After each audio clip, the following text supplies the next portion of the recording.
Hello everyone, कैसे हैं आप लोग। आज हम डिस्कस करेंगे न्यू टॉपिक सीडीपी का। ठीक है।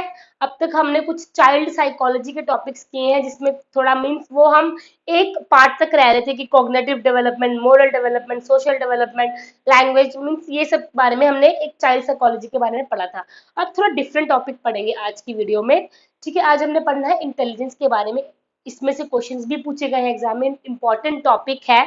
ठीक है, तो इसको भी पहले पढ़ना जरूरी है। जैसे मैंने आपको बताया कि हम सबसे पहले इंपॉर्टेंट टॉपिक्स कवर करेंगे, देन हम थोड़ा उसके बाद जो रह जाएंगे वो कवर करेंगे अपने। ठीक है, सिलेबस सारा कंप्लीट करना है, सिलेबस जितना बनता है उतना, जिससे एक क्वेश्चन भी अगर आपसे एक किसी एक सिलेबस में किसी एक पोर्शन से एक क्वेश्चन बनता है, हमने वो भी नहीं छोड़ना है। तो सिलेबस तो सारा कंप्लीट करना है, बट हमने इंपॉर्टेंट चीजें पहले कंप्लीट करनी है। ठीक है, तो ये इंटेलिजेंस को भी मैंने थोड़ा पार्ट्स में डिवाइड किया है, क्योंकि देखो बहुत बड़ा टॉपिक है, थ्योरीज है इसमें भी। हर एक थ्योरी एक एक वीडियो में समझाने वाली है, इंपॉर्टेंट थ्योरीज है, क्वेश्चन इसमें से पूछे गए हैं, और कुछ इसमें और भी टर्म्स है। तो जैसे आईक्यू क्या होता है, आईक्यू का फॉर्मूला, उसमें से भी क्वेश्चन आए हैं। तो इसको हमने वीडियोस में ही डिफरेंट डिफरेंट पार्ट्स में डिवाइड किया है, अलग अलग वीडियोस में हमने इनको एक्सप्लेन करना है, मतलब समझना है। ठीक है। और प्रीवियस ईयर क्वेश्चन जितने बनते हैं वो हमने देखने की किस इंटेलिजेंस के भी किस पार्ट से सबसे ज्यादा प्रीवियस ईयर क्वेश्चन बनते हैं वो भी हमने देखना है। ठीक है, वो भी मैं आपको समझा दूंगी आज इस वीडियो में कि कौन कौन से क्वेश्चन पूछे गए हैं, कैसे कैसे क्वेश्चन पूछे गए हैं प्रीवियस ईयर पेपर में, और थोड़ा आपको आइडिया लग जाएगा कि इंटेलिजेंस टॉपिक है क्या और इसमें से क्वेश्चन कैसे पूछे जाते हैं एग्जाम में। ठीक है, तो स्टार्ट करें आज का टॉपिक। आज का टॉपिक स्टार्ट करते हैं फिर इंटेलिजेंस। अगर आपसे कोई पूछता है कि इंटेलिजेंट पर्सन कौन है, ये इंटेलिजेंस क्या होती है, तो आप अपने अकॉर्डिंग बताओ, क्या बताओगे। आप यही सोचोगे ना, अगर आपकी क्लास में कोई इंटेलिजेंट बच्चा है, आपके आसपास कोई इंटेलिजेंट बच्चा है, आप बोलोगे यार ये तो इंटेलिजेंट है। ठीक है, मतलब वो किस में इंटेलिजेंट है, वो पढ़ाई में इंटेलिजेंट है। पर अगर एक और सिचुएशन देख लो, कोई ऐसा इंसान है जो बहुत ही अच्छे से चीजों को हैंडल करता है सोसाइटी में, बहुत जल्दी से, मतलब वो फिट हो जाता है सोसाइटी में और हैंडल करता है चीजों को बहुत अच्छे से, तो वो भी आपके लिए बोलोगे, आप भी उसके लिए भी यही बोलोगे यार ये भी बहुत इंटेलिजेंट बच्चा है या फिर बहुत इंटेलिजेंट पर्सन है। तो इंटेलिजेंट क्या है ना, ये इंटेलिजेंट कोई एक चीज नहीं है कि एक ही चीज के बारे में सोचो कि पढ़ाई में अच्छे होना ही इंटेलिजेंट है। जो इंसान अपने दिमाग को, जो इंसान अपनी कॉग्निशन को, माइंड को, ठीक है, सिचुएशन के, जैसे सिचुएशन देखता है उसके अकॉर्डिंग ढाल लेता है, उसके अकॉर्डिंग वो अपने माइंड की एक्टिविटीज करवाता है, वही एक इंटेलिजेंट पर्सन है। ठीक है, तो ये भी एक कॉम्प्लेक्स मीन्स एक में, इसमें बहुत ज्यादा टर्म्स आ जाएंगी। ठीक है, सेट ऑफ कॉम्प्लेक्स, इसमें मतलब कि कैपेबिलिटीज, जो बच्चे की एबिलिटीज है ना, वो एक कॉम्प्लेक्स वे में शो करी जाती है। क्योंकि अब आप ही से कोई पूछ लेगा या मुझसे कोई पूछेगा कि इंटेलिजेंस क्या होती है, तो हम बोलेंगे कि बहुत फॉर्म में होती है इंटेलिजेंस। ठीक है, ये मल्टी डायमेंशनल है। तो intelligence is set of complex activities. ठीक है, तो मतलब बहुत सारी एक्टिविटीज है, एक सेट है, जैसे हम बुक का सेट बना लो। ठीक है, इंग्लिश, हिंदी, मैथ्स, हर टाइप की बुक्स हमने रखी हुई है, तो वो एक सेट बन गया ना। वैसे इंटेलिजेंट एक सेट है, इसमें बहुत सारी क्वालिटीज ऐड कर सकते हैं हम। ठीक है, कोई बच्चा सिंगिंग में अच्छा है, कोई बच्चा एक्स्ट्रा करिकुलर एक्टिविटी में, कोई एकेडमिक्स में, कोई डांसर डांसर है, कोई राइटिंग में, ठीक है, वर्बली, कोई लैंग्वेज में अच्छा है, कोई कम्युनिकेशन में, इंटरपर्सनल स्किल्स। तो ये एक सेट ऑफ कॉम्प्लेक्स एक्टिविटीज है। ठीक है, कॉम्प्लेक्स मतलब जिसे हम समझ नहीं पा रहे, कॉम्प्लेक्स है। ठीक है, बहुत सारी एक्टिविटीज बन सकती हैं, बहुत सारे पॉइंट्स बन सकते हैं एक इंटेलिजेंस में।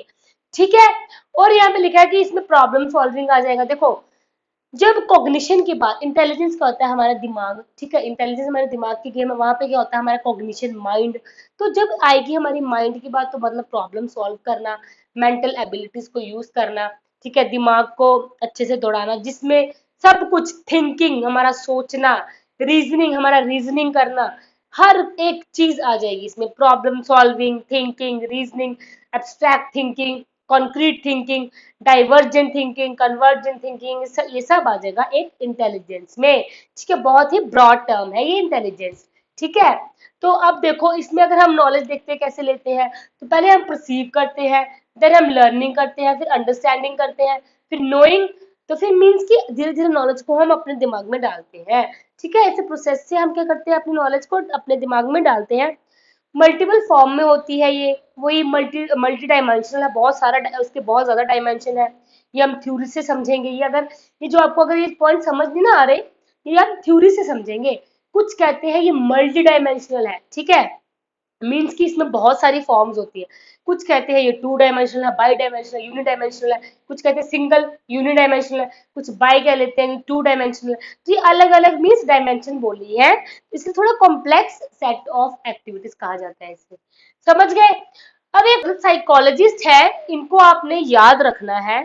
क्वेश्चन पूछा गया था फर्स्ट साइकोलॉजिस्ट जिन्होंने इंटेलिजेंस टेस्ट दिया है, ठीक है?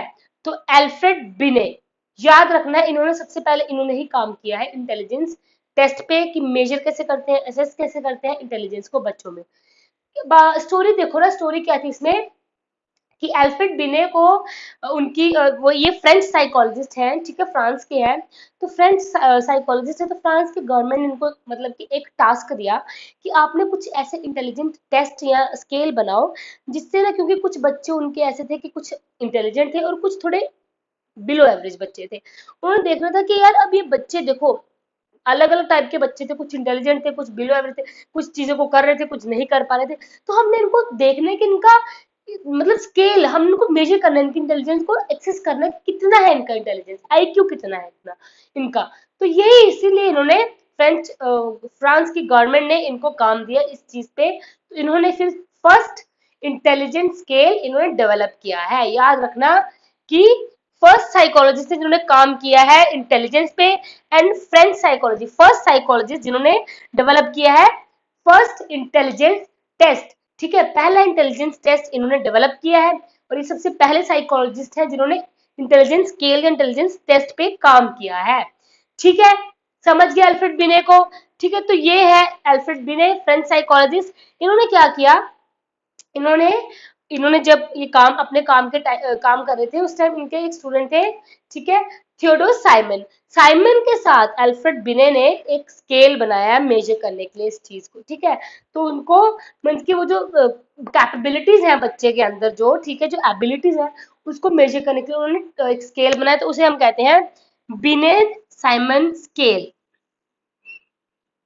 ठीक है? क्या कहते हैं, बिने, ठीक है, अल्फ्रेड बिने एंड थियोडोर साइमन का स्केल इन्होंने बनाया था फर्स्ट, ये स्केल जिससे हम मेजर करते हैं किसी की इंटेलिजेंस को। इसमें इन्होंने आईक्यू, इन्होंने बहुत टर्म दी है, जैसे एक मेंटल एज क्या होती है बच्चे की, क्रोनोलॉजिकल एज क्या होती है, आईक्यू टेस्ट क्या होता है, आईक्यू फॉर्मूला, ये हम धीरे धीरे पढ़ेंगे, इसमें भी डिटेल में पढ़ेंगे, वो नेक्स्ट वीडियो में पढ़ेंगे, क्योंकि वो आईक्यू से रिलेटेड वो फॉर्मूला वो इम्पोर्टेंट है, उससे क्वेश्चन आए हुए हैं, तो वो हम एक डिटेल वीडियो में पढ़ेंगे, ठीक है? तो इससे थोड़ा सा हम नेक्स्ट वीडियो में डिटेल में पढ़ेंगे। आज हम थोड़ा ओवरव्यू देखेंगे कि इंटेलिजेंस में हमने पढ़ना क्या है।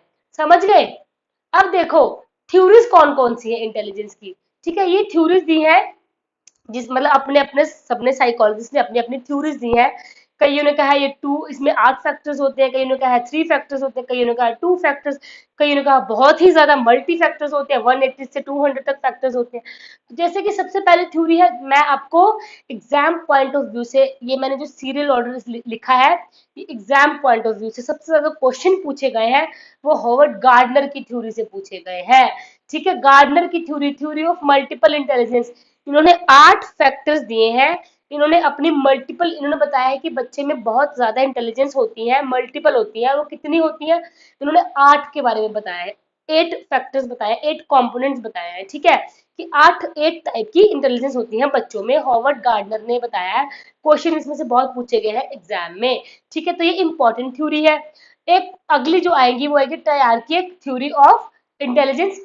ट्राई मीन्स 3, ठीक है, याद रखना, ट्राई मीन्स 3। तो स्टर्नबर्ग, रॉबर्ट स्टर्नबर्ग ने दी है ये थ्योरी, इसमें 3 फैक्टर के बारे में उन्होंने बात की है, ठीक है? वो 3 फैक्टर हमने याद रखने हैं, कौन कौन से हैं वो हम डिटेल में पढ़ेंगे हम नेक्स्ट वीडियोस में, ठीक है? एक आ जाएगी 2 फैक्टर थ्योरी ऑफ इंटेलिजेंस, ये दी है हमारे स्पीयरमैन ने, इनका फुल नेम है चार्ल्स स्पीयरमैन। इन्होंने क्या किया है, इन्होंने 2 फैक्टर के बारे में बताया है। देखो अलग अलग है ना, इन्होंने 8 फैक्टर के बारे में बताया कि 8 टाइप की इंटेलिजेंस होती है, इन्होंने बताया कि 3 टाइप की इंटेलिजेंस होती है। तो ये 2 फैक्टर थ्योरी में 2 टाइप की है, 2 फैक्टर्स वाली इंटेलिजेंस होती है, स्पीयरमैन ने ये बताया है। ग्रुप फैक्टर में मीन्स कि इसमें एक ग्रुप पीएमए का मतलब होता है प्राइमरी मेंटल एबिलिटीज, ठीक है? तो इन्होंने 7 फैक्टर्स के बारे में बताया कि कौन कौन से फैक्टर होते हैं इंटेलिजेंस। देखो सबकी अपनी अपनी थ्योरीज है, सबने अपने अपने थ्योरीज के बारे में डिस्कस किया है, ठीक है? तो ये इनके अपने अपने फैक्टर्स जितने उन्होंने डिस्कस किए कि बच्चे में या एक ह्यूमन में इतने इंटेलिजेंस होती पाई जाती है, ठीक है?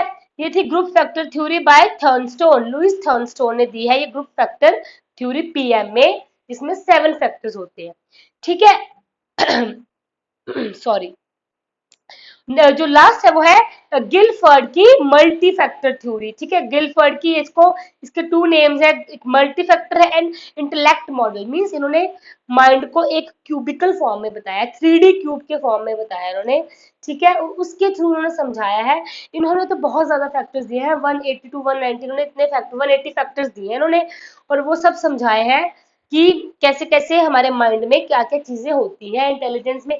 देखो फैक्टर्स क्या है, इन्होंने टाइप्स बताई है ना, इंटेलिजेंस कितने टाइप्स की होती है। हम यहाँ पे देखो देख रहे हैं ना, कॉम्प्लेक्स है, इंटेलिजेंस कॉम्प्लेक्स है, तो इन्होंने समझाने की कोशिश की है, सबने अपनी अपनी थ्योरी में समझाने की कोशिश की है कि मेरी, इन्होंने बताया कि मेरी इनकी थ्योरी में 8 फैक्टर्स हैं, ठीक है। इनकी थ्योरी में जैसे आ जाएगा, मैं एक एग्जांपल लेती हूँ, कोई मतलब कि बॉडीली जैसे मतलब फिजिकल में अच्छा है, कोई सिंगिंग में अच्छा है, कोई लैंग्वेज में अच्छा है, कोई नेचुरलिस्टिक मीन्स कि उनको नेचर में अच्छा है, कोई पढ़ाई में अच्छा है, कोई स्पेशल इंटेलिजेंस आ जाएगी इसमें, मतलब डिफरेंट डिफरेंट ए टाइप की इंटेलिजेंस बताइए। तो ये कॉम्प्लेक्स एक्टिविटी है ना इंटेलिजेंस, सबने अपने बारे में अपनी थ्योरीज में अपने डिफरेंट डिफरेंट फैक्टर्स डिस्कस किए हैं, कॉम्पोनेंट डिस्कस किए हैं कि हमारी थ्योरी में इतने इतने फैक्टर्स बनते हैं, या फिर इतने टाइप्स की थ्योरीज, सॉरी इतने टाइप की इंटेलिजेंस पाई जाती है एक चाइल्ड में, ठीक है। तो ये थी इंटेलिजेंस की थ्योरीज, ये हमने डिटेल में पढ़नी है। सबसे इंपॉर्टेंट है गार्डनर की, देन है स्टर्नबर्ग की, मैं बता रही हूँ उस अकॉर्डिंग मैंने लिखा है जैसे क्वेश्चन आए हैं एग्जाम में। देन आ जाएगी स्पेयरमैन की, इनमें से क्वेश्चंस नहीं आए, क्वेश्चंस जो आए हैं वो गार्डनर से आए हैं सबसे ज्यादा, देन स्टर्नबर्ग से आए हैं, ठीक है। इन तीनों में से हार्डली कोई एक क्वेश्चन आया होगा, बट मेन है फर्स्ट एंड सेकंड थ्योरी। तो हमने बट हर थ्योरी को डिस्कस करना है, डिटेल में समझना है हमने। यहाँ पे आ जाएगा हमारा आईक्यू के बारे में, ठीक है, वो भी हमने एक पूरी वीडियो उसी के बारे में डिस्कस करना है कि आईक्यू क्या होती है, कंसेप्ट समझने हैं, ठीक है। इंटेलिजेंस आप अगर अभी समझ ना पाए कि इंटेलिजेंस होती क्या है, आपको धीरे धीरे समझ आ जाएगी इंटेलिजेंस होती क्या है, जब आप देखोगे आईक्यू क्या होता है, ठीक है। आईक्यू में एक ग्राफ बताया हुआ है कि बच्चे, जैसे बच्चे का एक ग्राफ होता है, ठीक है। कुछ होते हैं बहुत ही ज्यादा गिफ्टेड बच्चे, ठीक है, जिनका आईक्यू बहुत ही हाई होता है 140 से अबव, कोई होते हैं 100, ठीक है, एवरेज, जो जिसमें ज्यादातर बंदे, ज्यादातर पर्सन होते हैं, ठीक है। तो मीन्स वो इन्होंने बिलो एवरेज, स्टूपिड, इडियट, धीरे धीरे धीरे धीरे जैसे ग्राफ सबसे कम से ज्यादा ज्यादा ज्यादा ज्यादा ज्यादा ज्यादा ऐसे मतलब बताया हुआ है कि वो ग्राफ भी हमने डिस्कस करना है अच्छे से, तो वो हम करेंगे नेक्स्ट वीडियो में, जिसमें कुछ आईक्यू के बारे में पढ़ेंगे, और पढ़ेंगे वो ग्राफ क्या है, आईक्यू का फॉर्मूला क्या होता है, मेंटल एज क्या होती है, क्रोनोलॉजिकल एज क्या होती है, कैसे ये सॉल्व करते हैं क्वेश्चन, इजी क्वेश्चंस है, एक दो क्वेश्चन पूछे हैं, बहुत ही बेसिक इजी क्वेश्चंस है, इजीली सॉल्व कर सकते हो आप, तो वो हम देखेंगे नेक्स्ट वीडियो में, ठीक है। तो ये था आज का, जो मैंने आपको एक ओवरव्यू दिया है इंटेलिजेंस के बारे में, ठीक है, कि इंटेलिजेंस क्या होती है, ये कॉम्प्लेक्स है, ठीक है, कॉम्प्लेक्स सेट ऑफ एक्टिविटीज है, मल्टी डायमेंशनल है, बहुत ही ज्यादा डायमेंशनल है, इसमें हम हर एक चीज को इंटेलिजेंस में डाल सकते हैं, हर एक थिंकिंग को, हर एक रीजनिंग को, लॉजिकल थिंकिंग को, हर एक चीज को हम इंटेलिजेंस में डालते हैं, ठीक है। तो ये था इसका आज का, ये थी मेरी आज की वीडियो। आई होप आपको आज की वीडियो समझ आ गई हो, आपको पता लग गया हो हमने कैसे डिस्कस करना है फर्दर वीडियोस को, हम कैसे डिस्कस करेंगे नेक्स्ट टॉपिक्स को, ठीक है। तो ये था कि आपने समझना है कि हमें पढ़ना क्या है, ठीक है, एग्जाम पॉइंट ऑफ व्यू से। देखो सिलेबस, जितना सिलेबस आपके एग्जाम के लिए जरूरी है वही पढ़ना है, बहुत एक्स्ट्रा चीजें हैं, जैसे ये गिलफर्ड की अगर हम एक वीडियो बनाए तो बहुत ज्यादा, बहुत बड़ी वीडियो बन सकती है, बट हमने उतना ही पढ़ना है जितना आपको जरूरी है, जितना आपको जानना जरूरी है, जितना एग्जाम में पूछा जाता है, जितना हमें, ठीक है, हमें एग्जाम में पूछा गया है और पूछा जाएगा, ठीक है। तो वही टॉपिक्स हमने क्लियर करने हैं और कवर करने हैं, और उनके सबसे मेन, देखो इतना सब कुछ पढ़ के अगर आपको कंसेप्ट ही ना समझ आए किसी चीज का, तो उस चीज का कोई फायदा नहीं है, ठीक है। तो हमने क्या करना है, चीजों को पढ़ना है, छोटी छोटी वीडियोस में पढ़ना है, पार्ट्स में पढ़ना है, बट ऐसे ही पढ़ना है कि उनका कंसेप्ट आपको कभी भूले ना, जैसे आपको याद हो जाएगा कि हमने कौन कौन सी थ्योरीज पढ़नी है। आज की वीडियो में आपको ये पता चल जाएगा कि हमने क्या क्या पढ़ना है, थ्योरीज कौन कौन सी पढ़नी है, एल्फ्रेड बिने का हमने क्या क्या पढ़ा, ठीक है। वो एक फ्रेंच साइकोलॉजिस्ट है, उन्होंने फर्स्ट फर्स्ट इंटेलिजेंस टेस्ट उन्होंने डेवलप किया है, ठीक है। और हमने मतलब कि देखना है कि इन्होंने कुछ आईक्यू से रिलेटेड, मेंटल एज के रिलेटेड टर्म्स दिए, वो हम नेक्स्ट वीडियो में पढ़ेंगे। तो चीजों को रिलेट करेंगे ना, ऐसे नहीं पढ़ेंगे कि एक ये वीडियो बना ली तो नेक्स्ट वीडियो में इसको देखेंगे नहीं, फिर बाद में रिवाइज करेंगे, नेक्स्ट टू नेक्स्ट वीडियो में भी इसको रिवाइज करेंगे, धीरे धीरे रिवाइज करते हुए चलेंगे, समझ जाओगे चीजों को, ठीक है, इजिली समझ जाओगे, कंसेप्ट समझने की कोशिश करना है, ठीक है। आई होप आपको आज की वीडियो अच्छी लगी हो, कोई डाउट है तो प्लीज कमेंट करें। Thank you so much.